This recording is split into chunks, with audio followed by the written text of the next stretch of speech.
So I was on the computer the other day and I ran across a story I thought was interesting for us to hear. So what I read was this advertisement for a church, and I thought that you might enjoy listening to it.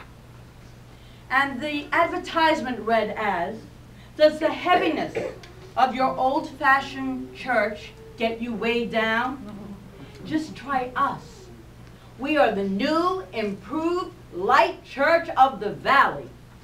Studies have shown that 24% fewer commitments than any other church we have. We guarantee to trim off guilt because we are a low-cal Calvin church, that is. We promise a 35-minute worship service with 7-minute sermons. We have 6 commandments in this church, and you get to pick which one. And to top it all up, this was pretty interesting, we have a 7.5% tithing policy, and it's every other week.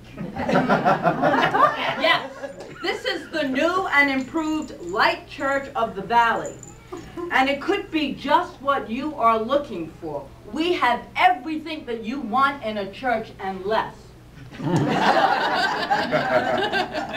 What do you think? Do you want to attend this church or spiritual center?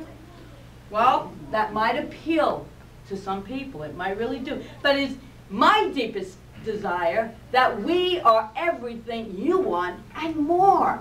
More and more. It's always and more. We don't want to do and less.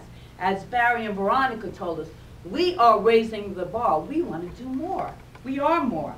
So this month, we have been exploring the ideas that you are more than you ever thought you were or had ever been told. We've been focusing on the spiritual truths that no one might have imparted to you. They might not have told you about this. And they could be something like, you were born to bring, with these spiritual truths, like you were born to bring spirit, God, divine energy to this earthly experience in your own individualized, perfect way. You are here to experience and express the divine idea of life fulfilling itself through you. You are here so that the divine circuitry may be completed. Because remember, it's never complete without you. You are here to bring the metaphysical, which is the unformed, infinite potentiality, into the physical, which is the formed and the tangible. You are completely worthy. Hear that, everyone. Last week was all about worthiness. You are completely worthy and deserving of what has been done or not done, of all the good, of all the gifts of spirit. You are worthy. In fact, they exist within you anyway, so you might as well go within, as we're going to talk about today, and tap into those gifts, those spiritual qualities, and express them in your life, because you're creating your life. So to summarize so far this month, we wrap up this whole theme that we've been having this month by dispelling one final untruth that we might have, or we might have been told.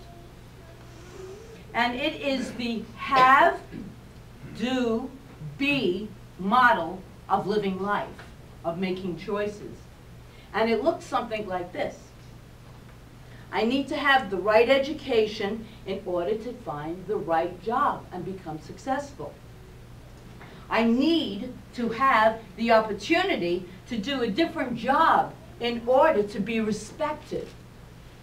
I need to have a loving relationship in my life in order to do all the things that I would love to do in order to be fulfilled. I need to have a more cooperative spouse in order to do marriage properly, in order to be loving. This is the backwards one. I need to have enough money in order to do certain activities that I can be happy with.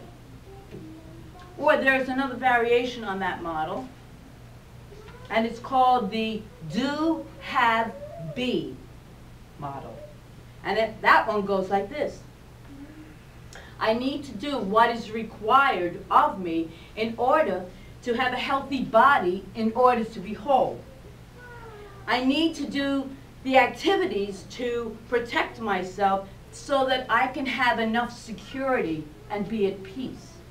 I need to do the right job in order to have enough money to be abundant. These are variations of these two models, and I could go on forever with those. I think you're getting the idea of where I'm going with those two models. So I'm describing models of thinking and operating that have been told to us, and that's the way we then show up in life to live our life. That's the way we have been programmed, many of us, not everyone, but I think the majority of people have been programmed in this way. And I want to say this morning that I think they're both ass backwards. And I don't know if I'm supposed to say that in a spiritual center or a church, but I just did. This one makes sense. Let's do things that feel right and, how about this, make sense. So neither of those models invite great or even greater possibilities from you. Neither of them will support your living a life in a rich, meaningful communion with the God of your understanding. Why? Why? Because they are not grounded in spiritual truth. And remember, this community, this spiritual center, Joyful Gathering, is all about teaching and living these principles of spiritual truth, of knowing them, learning them, and then using them, which is basically the incredible opulence of this fundraiser. We're doing it out of spiritual truth. That's why it is already successful, because success is a quality of God, is inherent in each and every one of us. So these other ones that I just described are focused on the outer manifestation, not inner focused. They are outer focused. And they're putting, if you will, the cart before the horse, the chicken before the egg. And they are focused in effect, not at cause.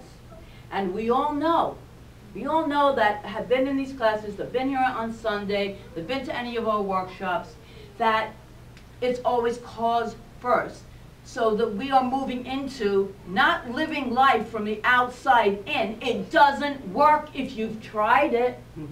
But let me tell you, ultimately, you're at home only with you, and it doesn't work. So what we've been deepening into is living our lives from the inside out. So much better. So much better. Ernest Holmes writes in Science of Mind, we often think what is required is money, friends, and physical healing.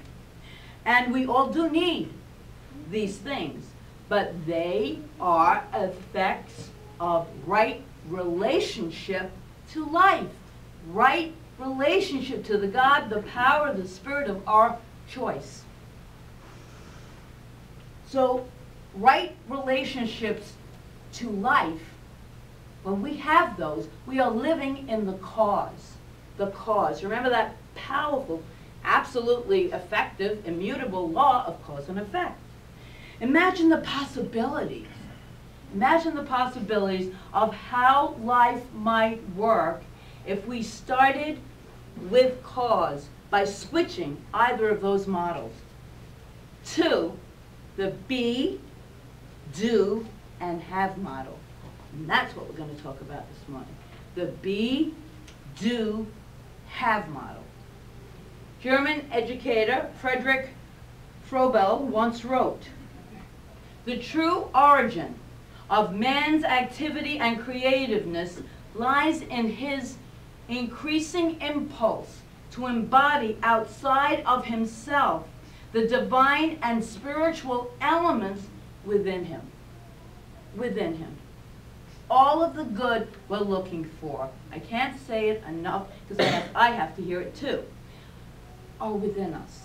The joy, the peace, the love, the expansiveness, I'm going to get into all that, are all within us already, but we've got to make friends with it. We've got to recognize it. That's what the awareness, first step in spirituality, is all about.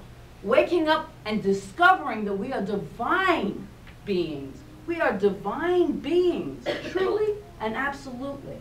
Thomas Trowett, one of Ernest Holmes' spiritual teachers, and I love, wrote, "The highest consciousness is not one of possession, but of being.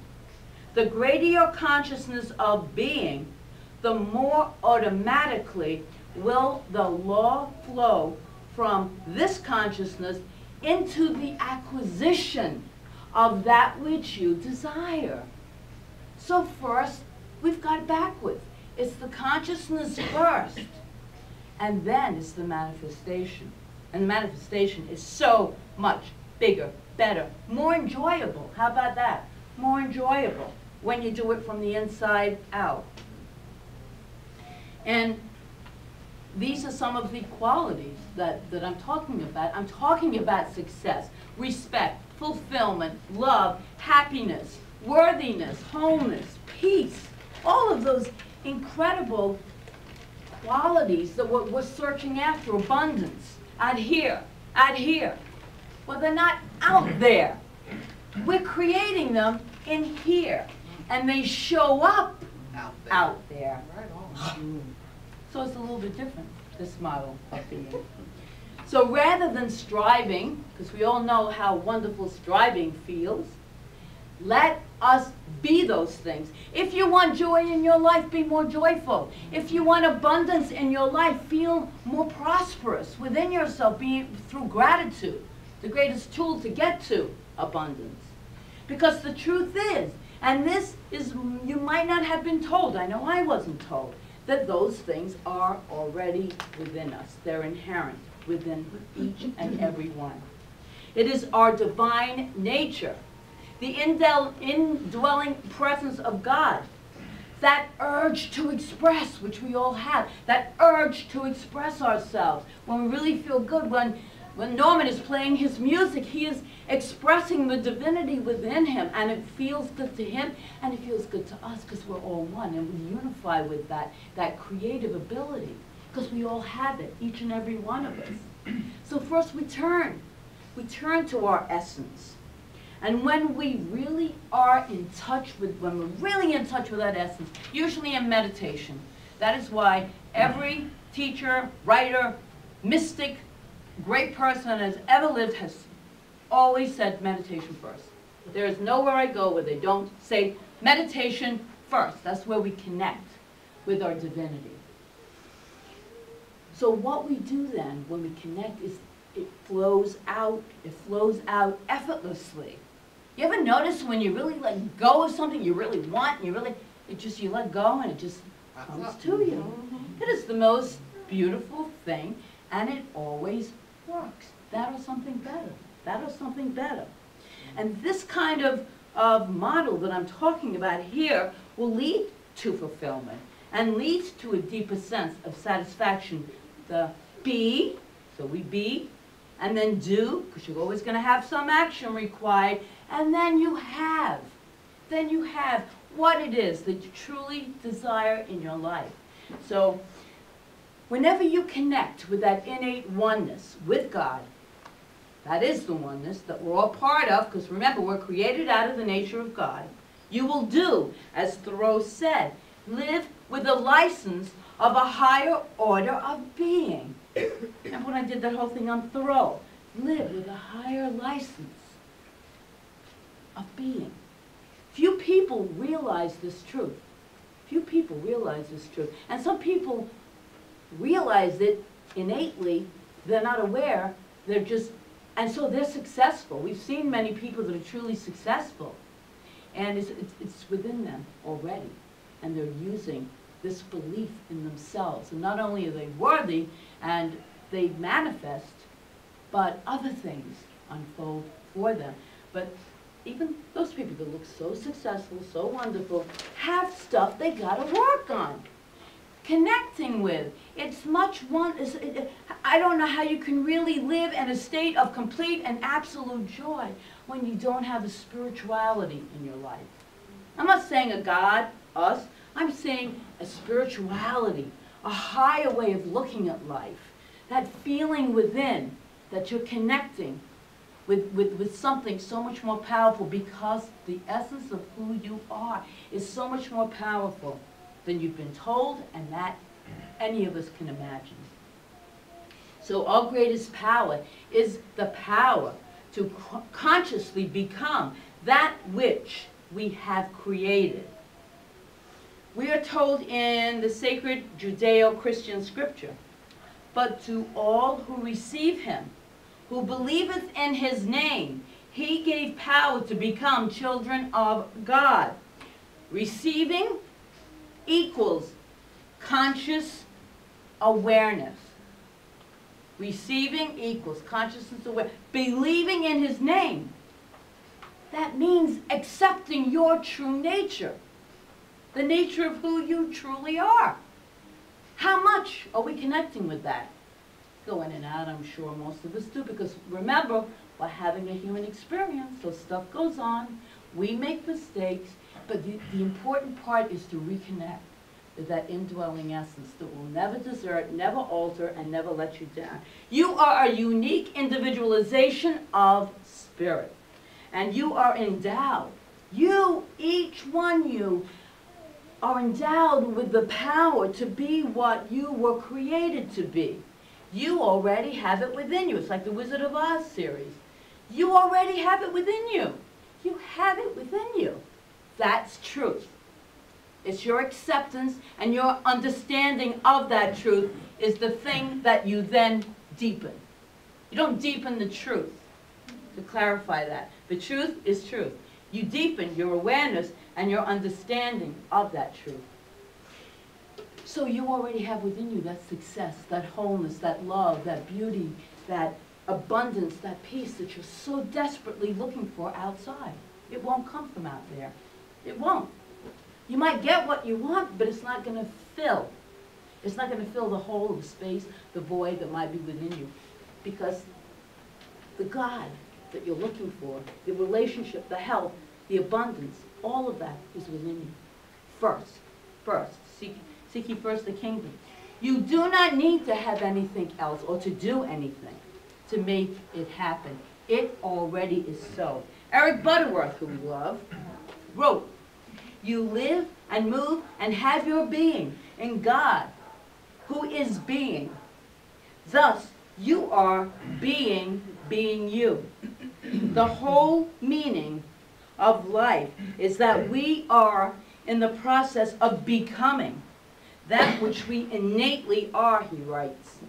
That is why you can affirm that you are whole even when you are sick. That you can claim your freedom even while in bondage. There is always the perfection of being, he writes, within the changing process of becoming. Right? Because we have spoken that this God that we believe in religious science, which is what we are, New Thought religious science, is a God that's always creating, so it's always becoming. So then our innate nature is always becoming, always creating, and that's why it feels so good when we're creating. Gandhi said, "Be the change you wish to see in the world." Be the change. So of course the big question is, all right, that all sounds great and wonderful, but how? It starts with one thing, and that is choice. Choice. Make a choice to back into beingness. Meaning, begin where you want to end. Now, if you remember the Prosperity Plus class, which we are doing again in June, phenomenal class, Mary Morrissey teaches us to live from the vision. Not from where we are, from the vision. We start where we are, but we hold in our mind the vision. So that's the place that we start. We start at the vision, that which we want to experience. Choose your aspect of divinity at the moment it seems the furthest away. Choose the quality that you really wish to express when it seems so far away. Already know it exists within you. And start believing that. That's cultivating this whole entire process that I'm talking about, or belief system. How can I be happy, at peace, successful, abundant, when I am not, at least, not consciously? Well, give it away to someone else. I mean, Vince DiPasquale, you know, the whole Starting Point, the whole AA and all the 12-step programs are all about service and giving it away. It begins with giving it away. Because the moment you give it away, this is good. The moment you give it away, you realize that you must have had it within you. Because how can you give it away if you didn't have it? Right? Right? Yeah. Okay, I want to make sure you're awake. I've heard Deepak Chopra, and this is a wonderful, this is conscious parenting. He began telling his children when they were very young to forget about money, forget about good grades, and the best schools to get into, all of those things. Instead, he encouraged his children to discover for themselves what they loved being the first, what they loved being, and then ask themselves, how could they serve humanity with it? How could they, we can all do this, how can we serve humanity? In other words, discovering what they could give away. Discovering what they could give away. All life begins with the self-givingness of God, does it not? That's what we learn. This is the divine giver of all life, created all that is. So then we're acting in our highest vibration when we give. When we give it away, we give ourselves. We give of our joy, we give of our love, we give of our abundance, we give it. And in the giving, you know it. It's the receiving. It comes back. It always comes back. It's the law of circulation. All life starts with that self-givingness of God. Whatever I give to thee is accepted by me. Whatever I give to thee is accepted by me.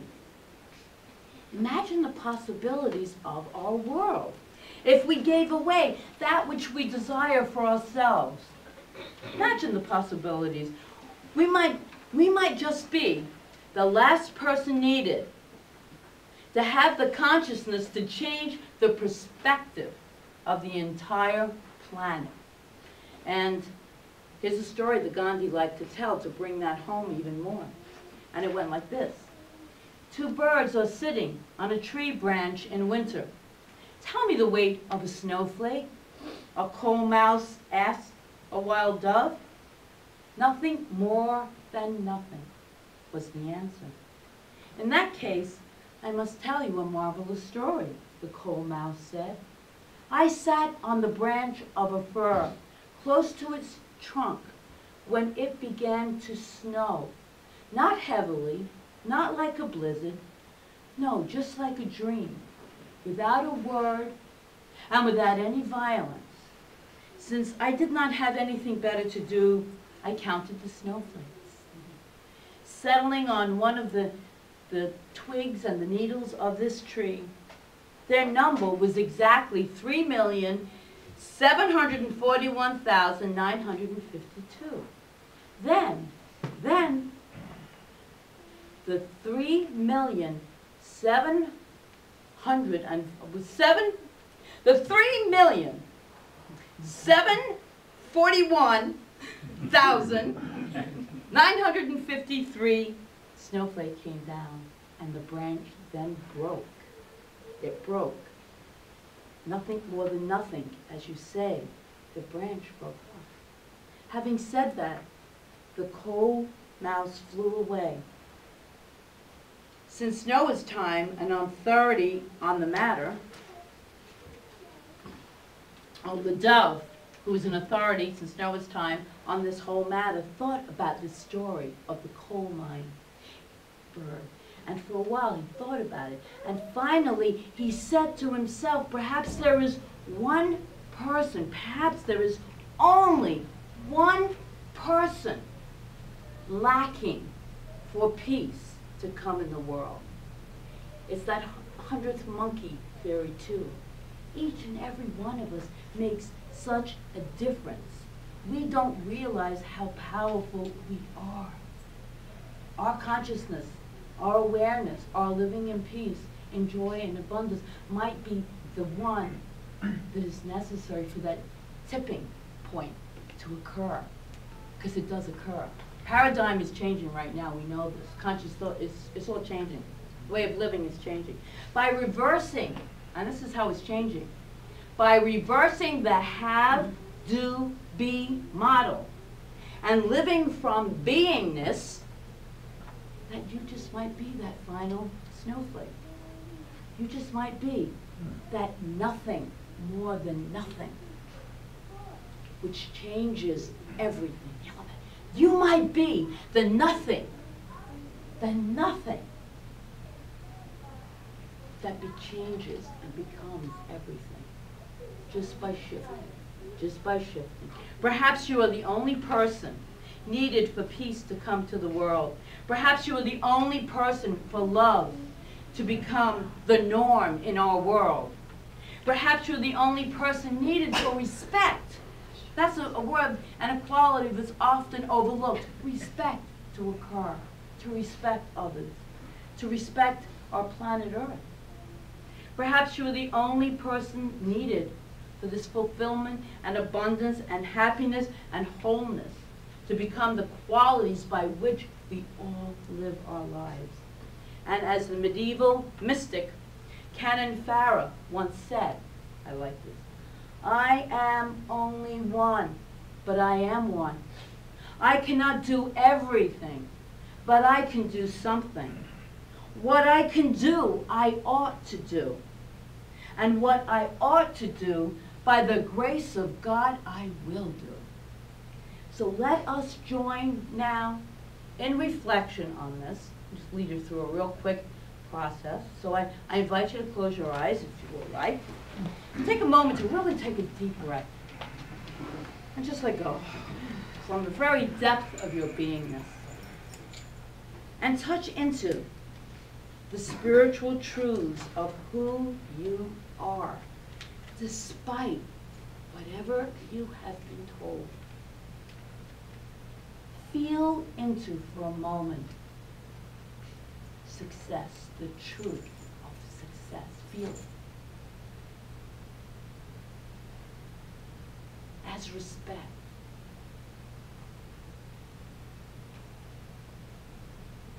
As fulfillment. As love. As happiness. Feel the abundance. And now I'd like you to choose one of those qualities for yourself. Just choose one for now. Out of success, respect, fulfillment, love, happiness, wholeness, peace, abundance, and ask the divine center within you, how might I give this quality to the world? How might I give this quality to the world?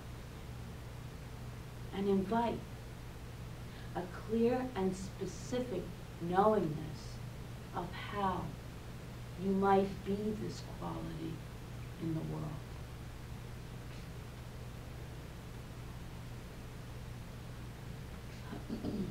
See yourself being it. See the world receiving it. It's a beautiful place where there's love and peace. And then I want you to repeat this softly after me. I am only love. But I am only one. I cannot be everything. I cannot be everything. But I can be this. But I can be this. What I can be, What I can be, I ought to be. I ought to be. And what I ought to be, And what I ought to be, by the grace of God, by the grace of God, I am. I am. And so it is. So